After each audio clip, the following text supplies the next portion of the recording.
Pregnancy is a natural process. So if it's not happening or if it's not sticking, something is missing. After having a family member go through infertility and experiencing a miscarriage myself, I realized how little support and education women have around infertility. I want to change that. I'm Dr. Jane Levesque. I'm a naturopathic doctor and a natural fertility expert. Tune in every Tuesday at 9 a.m. for insightful case studies, expert interviews, and practical tips on how you can optimize fertility naturally. If you've been struggling with infertility, pregnancy loss, women's health issues, or you just want to be proactive and prepare yourself for the next big chapter in your life, this show is for you. All right, you guys, today I want to talk to you about recurrent pregnancy loss and, more importantly, unexplained recurrent pregnancy loss. So this is a really painful one. There's a lot of lack of testing. There's a lack of explanation. It can create a lot of trauma. It creates a lot of fear about, the possibility of being able to grow your family and have a child. And I think that when we, as women, I've gone through one miscarriage and I thought that was a really traumatic and powerful experience to go through. And I was fortunate enough to have it be an empowering experience after I got the right tools and reached out for the right help. But it's because I was already a naturopathic doctor and I had colleagues and I had friends who I could reach out to. That I do not believe that's the case for most women. Most women are left alone and unsupported and lost and scared and just told that it happens, it's normal, there's nothing you can do about it, there's no testing that needs to be done, you need to have 3 miscarriages before you can be considered for any kind of help. But in reality, after you've experienced 3 miscarriages, for most women, that's going to happen in at least a year, but more likely in 2 years. That's 2 years of insane amount of pain and suffering and feeling frustrated and being left behind. And so I just want to debunk that right away. And obviously, that's one of the things that I did when I had a miscarriage and I was told that it was normal, which in fact it is. It is a normal part of our fertility journey. It is not normal to experience multiple miscarriages, especially in a row, but having a miscarriage does not mean that you're broken and does not mean that you're not meant to have a child. It just means that particular pregnancy was actually not a successful one. There was something that was off, whether it's with the egg, with the sperm, with the environment, that it was just not the right time for you at that moment in time. It doesn't mean that there is no moment in time that is going to be correct. But like I said, I really want to debunk some myths around that you don't have to get help. I got help right away.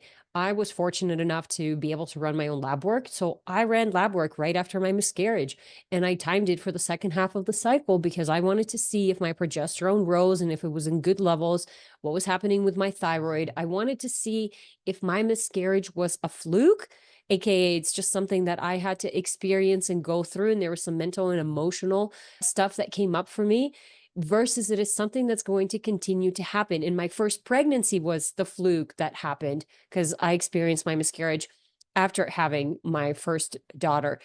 And so I think we have all these tools that we can actually rely on, but we're asking the wrong people for help because we're asking the conventional system. So in this episode, I'm going to go through some of the possible causes and how I personally in my practice approach recurrent pregnancy loss, just to give you guys ideas to see if there's maybe something that you're missing. Like I said, if you are listening to this and you're struggling with recurrent pregnancy loss, my heart goes out to you. I think it is one of the worst things to struggle with. Yes, unexplained infertility. Yes, having painful periods, but losing a baby over and over and over again, I think it can just be so traumatizing. So I hope that this episode helps you maybe understand what are some possible root causes for you guys as a couple and some of the things that might be missing. But what I will say about the approach in general and the conventional system, that you have to have 3 miscarriages in a row in order to be able to qualify for some testing. Genuinely, I just don't think conventional system has the means and the resources to help with fertility issues, period. Not just recurrent pregnancy loss, but any fertility issues. Now, I'm not saying that there is no time and place for it, but if I look at fertility as a disease, it's usually a disease of an imbalance and of some sort of depletion. So whether it's nutrients, hormones, inflammation, there's infections, which causes more depletion.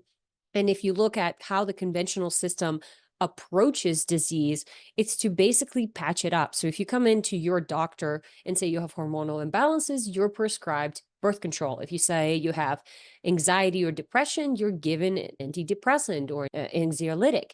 If you say you have high cholesterol, they're just giving you medication to decrease cholesterol. Where fertility, I believe it with every bone in my body that pregnancy is a natural process. So if it's not happening or if it's not sticking, something is missing.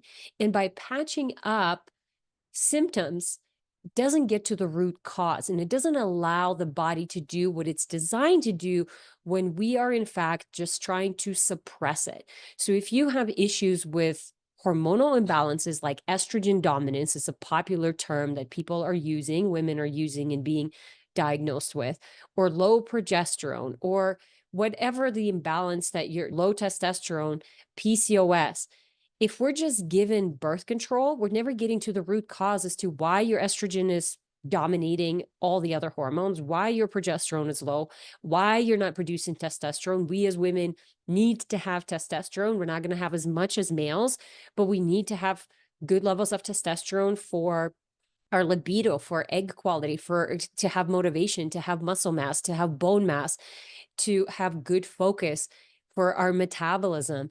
Now, of course, if we have too much testosterone, that's a different imbalance, and you're going to have things like unwanted hair growth, and you're going to have a lot of inflammation and cystic acne and mood changes and irritability. You'll probably also will have a really great libido, and you'll probably have a lot of muscle mass, but there is an imbalance because there's other symptoms that are coming with it that are, quote unquote, unwanted. And so my whole point is that the conventional system is not going to treat the root cause. It's just kind of patching up those symptoms. And if we want to get pregnant naturally, and not only get pregnant, but have a good pregnancy where we feel empowered and in control, and we actually get to experience this incredible, beautiful thing that our body is capable of, we have to have a good relationship with our body before we even get pregnant. Because pregnancy is super stressful. It is the hardest thing that the female body will ever do. It is the most complex thing that the female body will ever do. And I see a lot of women always say, I should be able to do this. Well, all the other women can do it.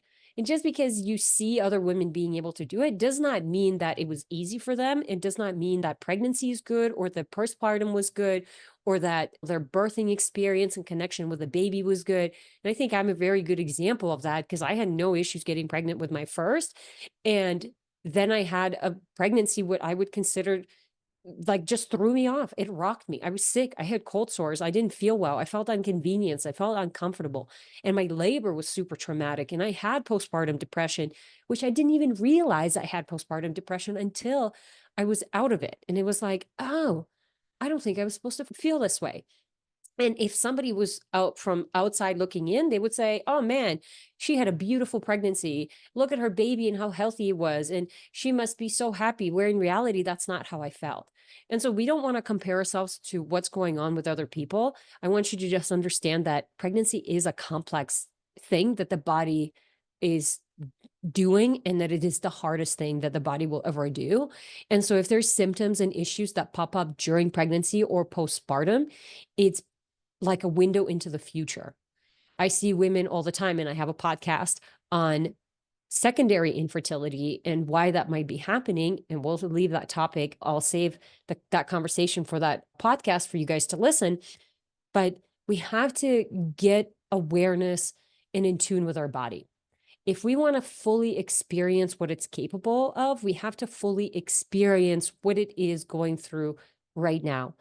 And when we're going through recurrent pregnancy loss, like I said, I believe that pregnancy is a natural process. So if it's not happening, or if it's not sticking, there is something that's missing.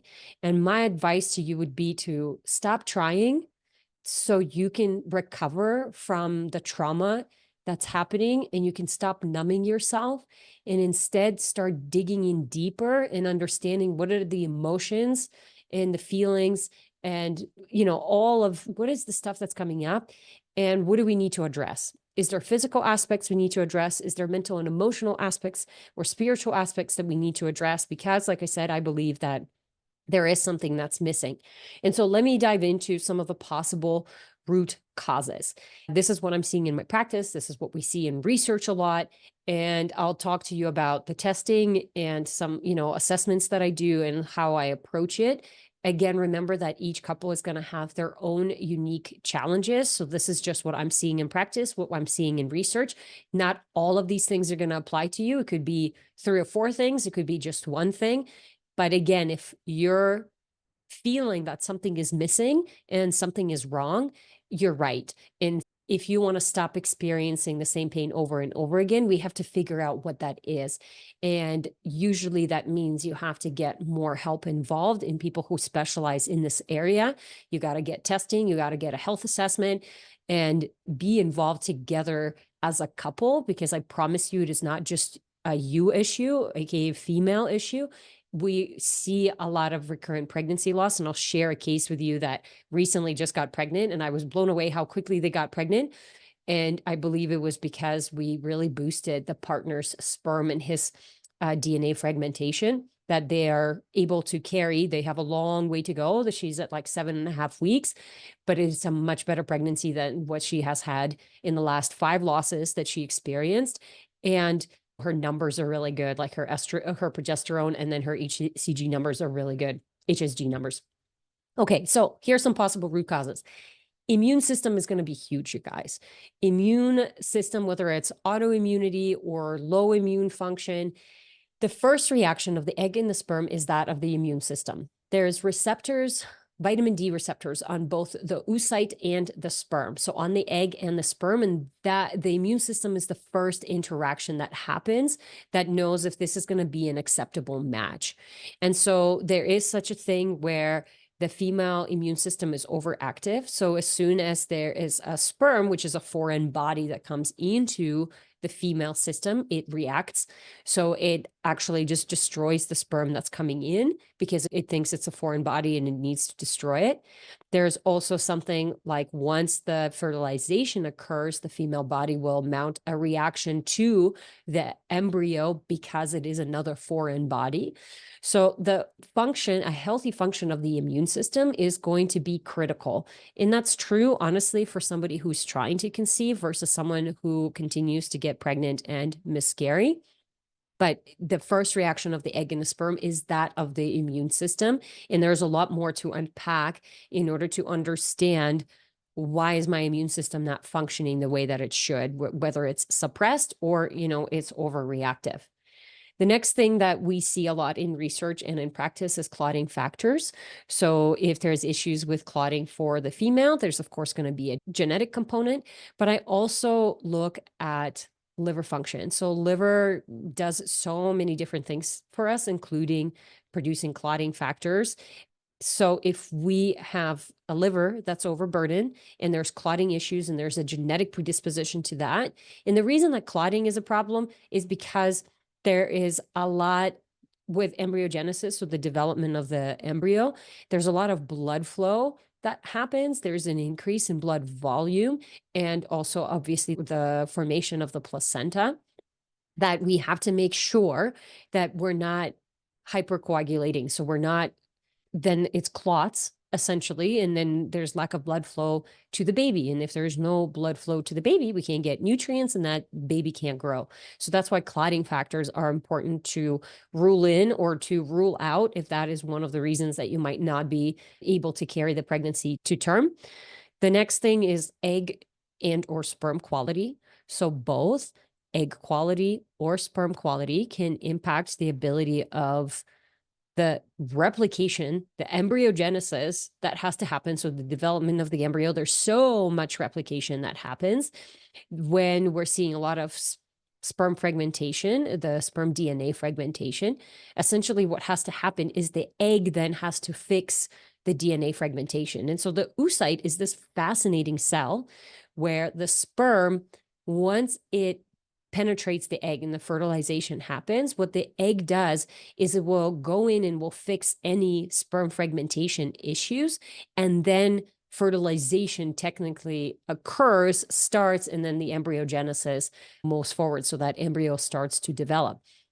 So if the egg isn't very good quality, it's not going to be able to fix those sperm fragmentation pieces. And so basically, even though there is the beginning of fertilization that happens, it's not going to move on to the next process. Because again, in the first trimester, you guys, in the first couple of weeks of pregnancy, especially those, week 7, 6, 7, 8, 9, right when that HCG hormone is really rising, literally the entire nervous system for the baby develops. All of the vital organs develop. If you think about that, like, it's insane, right? And this is the time where most women are not able to eat a lot of nutrients. They're not able. So we're so focused on getting pregnant when in reality, once you get pregnant, you're so sick or you're so tired and you can't get all the nutrients in. And then you feel guilty because you're like, oh my God, I know all this is happening, but I can't, get the nutrients in. This is why we need to make sure we take the time to prepare so our baby can actually feed from our tissues. But genuinely, your own energy, your own health levels, your inflammation, your nutrient status is going to reflect the quality of the egg. And what I see in practice, and even some other clinicians and mentors that I follow, is when the quality of the egg is really high, it can make up for a poor quality sperm. But if we have a really high quality sperm, but the quality of the egg is really poor, it's not, the chances of having a healthy conception is not as strong. So we always do need to bring that quality of the egg up higher. But I've seen, and I'll share my case with you at the end here, where sperm quality is becoming a huge, huge issue. And most men have no idea about it. Most couples have no idea because they're told that their sperm is normal, even though when you look at the sperm analysis, it's like horrific and it's barely in the normal range. And it's compared to like the lowest possible numbers that is considered normal. So for a 30-year-old, I would say that those are really bad numbers in terms of volume or morphology or concentration. This is why I put out a lot of content for male fertility and making sure that you understand the sperm analysis, making sure you understand blood work, you run proper assessment, because most people have no idea how unhealthy they are. And their doctor just tells them, oh, you're fine. This is why, again, I say, I don't think conventional medicine has a place for fertility, because fertility, especially for us women, comes like, it needs to come from a place of abundance and vitality. And conventional system just doesn't have anything to offer when it means to, here's how you improve your energy. Here's how you improve your hormones. Here's how you improve your digestion. Here's how you increase vitality and vibrance in your body. They're like, you have this problem, take this medication. Oh, it's not a bad enough problem. You're fine. Once it becomes bad enough, then come see us. And to me, it's like that just doesn't go hand in hand with fertility, where it's literally going to be the hardest thing that your body has to do. So quality of the egg and quality of the sperm are really important. And I've seen lots of women blame themselves when in reality, we look at the quality of the sperm and it's like, hey, there's some work to be done here. And it might be for a while to fix the issue as to why the sperm is poor quality, whether it's medication, whether it's lifestyle, diet, stress levels, poor hormones. The same things that happen for women happen for men. They're just not as in tune because they don't have this menstrual cycle every month that reminds them of issues. They're cycling daily. And so it's slowly but surely things are getting worse, and they just don't tune in enough to be like, oh yeah, I am not feeling good. Oh yeah, I am losing my hair. Or yeah, I have gained 20 pounds in the last couple of years, or I don't really have energy to work out anymore, or my joints do hurt all the time, or I do get nauseous after eating whatever. It's just something that they've gotten used to live with. And then there is physical components in actual structural components that could be preventing the pregnancy from lasting. So adhesions, fibroids, cysts, really thick lining, really thin lining. So that's going to come down to, let's say, high estrogen levels or low progesterone. And so there's root causes to that, to really dig and understand why those things are happening. And then there's also a psychological component, I believe, to every disease. And infertility and recurrent pregnancy loss absolutely has a psychological component. There could be traumas that we're holding on to subconsciously, mental and emotional stress. There's things that we might not be admitting to ourselves. There are beliefs that we might have about ourselves. And so we have this painful experience that brings us into this really deep negative hole every month or every 3 months or every 6 months, however long it's happening for you. where in reality, there's something to learn, something to discover, something to understand, instead of sometimes we just focus on the physical and we forget that there is a psychological component to every disease. And so honestly, out of all the root causes that I mentioned, so immune system, clotting factors, egg and sperm quality, physical adhesions, blocks, fibroids, cysts, or psychological components, I rarely find that it's just one that's causing the issue, especially when we're looking at recurrent pregnancy loss. I rarely find also that it's all of them. There is usually a couple prominent ones. And so, how do you figure out what your root cause is as a couple? Is, well, you need to do some testing and you need to do a proper health assessment. A practitioner that you can trust, a practitioner that specializes in this area. I see and hear this all the time from my patients and my followers, you guys, where you're like, I worked with a naturopath, but they don't specialize in fertility. And so I used to be the naturopath that didn't specialize in anything because I just wanted to see everybody and help everybody. And I believed that natural medicine could help everything and everyone. And I still believe that, but there are branches to each natural medicine, and there are specialties for a reason. Because when now being in the fertility space since 2020, so 4 years, I see certain patterns. I see certain psychological patterns of women feeling unworthy, having certain levels of trauma, feeling like they're spread thin, they're people pleasers, they're putting out a lot of energy. I also see a lot of patterns in terms of the toxins that they're exposed to and what's going on in their gut versus in their liver and how that's impacting their immune system. So there's patterns in every category, if you will. And so when I was a naturopath who saw everybody and anybody, I couldn't really spend time researching all of those in depth because what kids are going through is different than what teenagers are going through, than like a 20-year-old who's just trying to balance their hormones versus someone who's in perimenopause or menopause or whatever, right? Like, or through pregnancy. And so what I found myself is that I was spreading myself thin and I wasn't doing a good job I wasn't doing a great job. Let's say I was doing a good job, but I wasn't doing a great job in each of those areas. And I wanted to be great at something. And so I do think that there is something to say about a specialist in the area because you are literally spending all of your time and energy researching just one area. And trust me, there's still a lot of stuff to research. Like, I'm constantly learning and I'm constantly blown away by, like, oh my God, I didn't know this. And there's this piece of information about endometriosis that I didn't know, or low progesterone or mitochondrial function or whatever. And if I continued to research all different, illnesses and disease and age groups, it would just really dilute that message for me. So I do think that there's something to say about a practitioner that specializes, and obviously a practitioner that you can trust, because this isn't just a physical journey. This is going to be a spiritual journey, mental, emotional connection that you have to have, and you have to trust that practitioner to be able to open up. I just went to a conference, Exponential Clinical Outcomes, where I spoke on the stage about unexplained infertility. And there was a bunch of practitioners who talked about their patients lying to them, like not opening up about their full history. And my first thought was like, well, I guess that this patient doesn't trust you, because I don't have any patients who are lying to me on purpose anyways.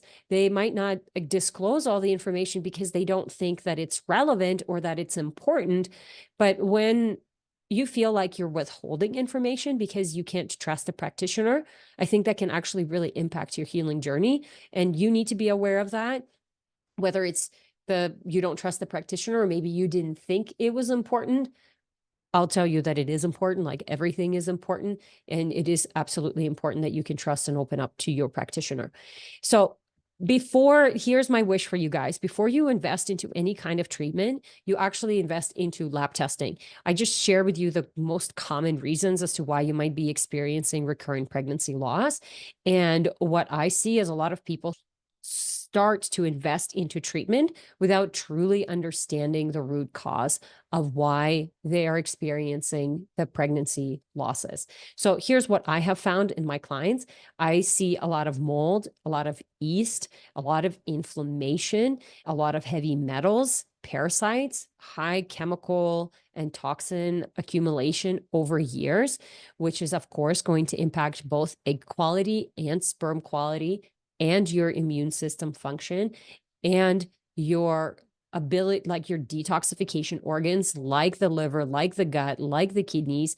And so, like I said, it's not one thing that's going to impact it and cause your recurrent pregnancy loss, but it's usually multiple components. And then there is the genetic variation, like you're more predisposed to having liver issues because your parents, your mom, your grandma, your granddad, whatever, they had these issues and we've basically just passed them on. And then our bad lifestyle, stress, environmental toxin load accumulation over the years has really impacted that fertility. When it's decades, it's not just years. I think it's decades. Most people underestimate, and when they start talking about their history, they're like, this is what's been happening in my fertility journey for the last 5 years. And it's like, okay, but what happened in the first 5 years of your life or the first couple of decades? And when you go back to that, I can't tell you how many of my patients had parents who smoked inside the house or smoked while they were pregnant, which is a huge chemical exposure and obviously toxin exposure. How many patients had a lot of trauma, whether it was family issues or there was a war that broke out when they were young, or there was some other stressor that happened. And we think that our infertility issues are just what's happening for us with us right now, where in reality, there are decades of things that happened before that has led us up to this point. And so now you're dealing with infertility. But if we look at how long have you had hormonal imbalances? How long have you had digestive issues? How long have you had skin issues? How long have you had weight issues? And people are like, all of my life. All of my life, I had these issues. And my mom also had these issues. And so did my grandma. And so it's this generational disease that we're really dealing with. And if we only look at the history for the last 5 years of what's been happening, you're probably going to miss the true root cause of why it's going on. And then you're not going to really set yourself up for success because you're going to think that, well, it's only been happening to me for a couple of years, so I should be able to fix it in a couple of months. And that's just not realistic, where in reality, it's like, hey, it's going to take a year and it might take even longer because this is a generational issue. And if your grandma has been dealing with this and your mom has been dealing with this, and you're the unfortunate soul that is carrying the burden of this generation to deal and to truly heal it, what I like to say is like, well, you get to fix it. You have the opportunity to actually fix this issue. And so we don't pass this on to the next generation. And a fun tidbit for you guys, especially when we're looking at egg quality, the greatest determining factor for egg quality is actually the health and the well-being of the maternal grandmother. So the greatest determining factor of egg quality for the female is the health and the well-being of the maternal grandmother. That's how far back it goes. So there's lots of studies and there'll be more that will come out and show this, but it's really, really important to make sure that we're looking that far back. So yeah, we need to do a proper health assessment and we need to test. I test environmental toxins. I test lots of blood work. I test gut function to help me understand what's going on. And I look at both people. I can't tell you how many males have so much stuff going on that they have no idea. And even their sperm quality sure isn't great, but when you look at their like environmental toxic load or their digestion, and it's like, oh my God, like there's so much going on. I don't even know how you don't have brain fog or you don't feel worse, but you definitely see that low testosterone. I've such low testosterone in males that I'm seeing now, and lots of fatigue and weight gain and brain fog and mood, irritability. I'm still working with this client, but like he would just get so mad. Like he had such a short fuse. And all it was is like, he's just tired. Like he's sleeping better. His digestion is moving better. He's eating better. And like his irritability went away because he was just tired, So it's really simple things like that, but it makes a big difference. And so here's my approach, just a little bit to help you guys understand. The first thing is we want to make sure we increase energy and mitochondrial function. Mitochondria is going to be at the root cause of any infertility issues. And both egg quality, sperm quality, your ability to detox, your immune system function, energy production, cortisol, which is your adrenal function. And so we want to make sure that your body has gas in the tank to be able to do what we're going to ask it to do, not just to get pregnant, but to actually clear out the toxins and heal. It's going to take a lot of energy. And so we want to, right off the bat, I support that. I increased lots of drainage. And this is basically how quickly your body is able to get rid of stuff. I use the bathtub analogy a lot. Maybe you've heard me say it, but basically you're the goldfish that's swimming in the bathtub, and the water that's coming in is your environment. How clean is the water that you're drinking, the food that you're eating, the skin products that you're putting on your skin, the thoughts that you're thinking? Are you constantly thinking about worst case scenario? And are you in a really toxic work environment, or even in a toxic relationship? Maybe it's family member, maybe it's your partner, but we want that water coming into the bathtub as clean as possible, because who wants to swim in dirty water? But that's just half of the equation. The other half is the drainage and the sewer. If your drain is clogged and has a bunch of hair and other stuff that's stuck in it, that water is just not going to go through. And it doesn't really matter how clean the water coming in, you're going to get stale water. And stale water is going to create this film, right? We always want to make sure that there is drainage and things are moving through the body. And obviously, we don't want a sewer that's clogged, that's backing things up into the water. So the sewer is going to be your colon. The drain is going to be your liver, your gallbladder, your kidneys. Those are our lymphatic system. Those are our drainage organs. And so that's the first step, is I really improve the drainage and I get your energy up, because we're going to need some help getting rid of stuff. And that's detoxing. You need to learn how to detox. You need to learn and understand how your gut function, how your liver functions, your gallbladder, your lymphatic system, the critical roles that they play in your health, and how every symptom that you're feeling is probably related to the fact that your detox organs are overburdened. And we definitely pass toxins on to the next generation. I think when I test a lot of people, especially when they're young and like 26, and I see an insane amount of toxins in their body, I'm like, you haven't accumulated that in this lifetime. Like, you've started with a really high toxic load, and then you ate a poor diet because your parents didn't know any better.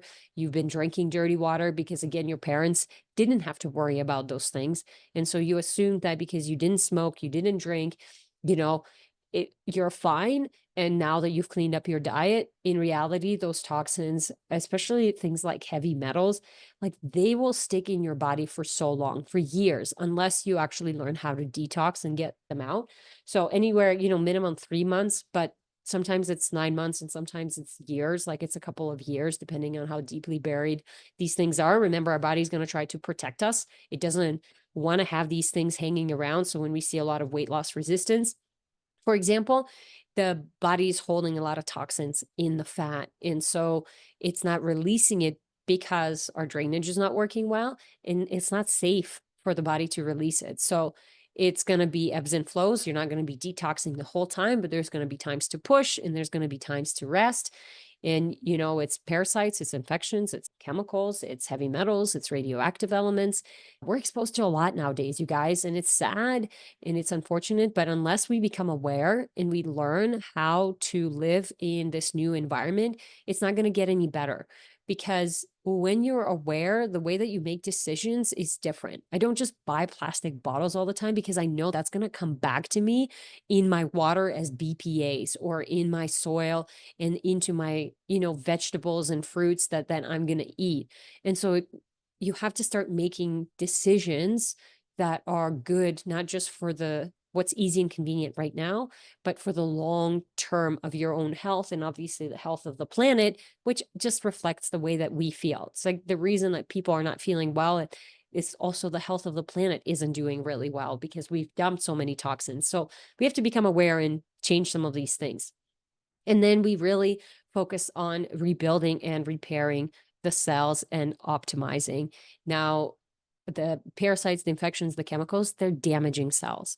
And one of the reasons I love Cellcore, for example, is a company I use a lot, is because, number one, their function is, the core of the cell is the mitochondria. So we're going to need to improve the function of the mitochondria. Anybody who's struggling with infertility is struggling with mitochondrial issues. And number two is that toxicities cause deficiencies. It's not take more B vitamins, take more vitamin C, take more glutathione, take more CoQ10. Don't get me wrong, I use CoQ10, but at the right time and place. Until we get these toxins out, until we get the drainage moving well, it's like that goldfish swimming in the dirty bathtub and you're sprinkling some high quality food and be like, if you have this food, you'll feel better. It's like, yeah, you'll feel better short term, but you're just going to need more and more and more of those nutrients just to keep that goldfish afloat.